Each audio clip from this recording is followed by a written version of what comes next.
ولا قوة إلا بالله العلي العظيم اعوذ باللہ من الشیطان الرجیم بسم اللہ الرحمن الرحیم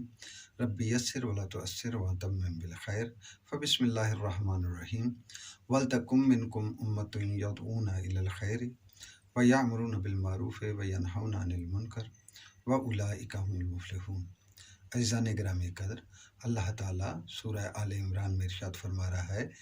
کہ تم میں سے ایک ایسی جماعت ضرور ہونی چاہیے جو بھلائی کی دعوت دے، نیکی کا حکم دے اور برائیوں سے روکے، اور وہی وہ لوگ ہوں گے جو فلاح پانے والے ہوں گے۔ اب وہ جماعت کا رکن کیسے بنا جائے، کیسے برائی سے روکا جائے، کیسے بھلائی کی دعوت دی جائے اور کیسے نیکی کا حکم دیا جائے، اس کے ضمن میں اللہ تعالیٰ سورہ صف کی آیت نمبر 2 میں ارشاد فرما رہا ہے کہ یا ایھا الذین آمنوا لما تقولون ما لا تفعلون، اے ایمان والو تم وہ بات کیوں کہتے ہو جو کرتے نہیں ہو۔ یعنی اللہ کا یہ فرمان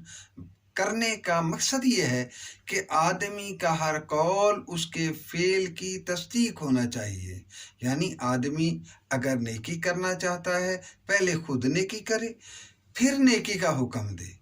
اور پہلے خود اپنے آپ کو برائی سے روکے، بعد میں دوسروں کو برائی سے روکے۔ وما علیہ الا البلاغ۔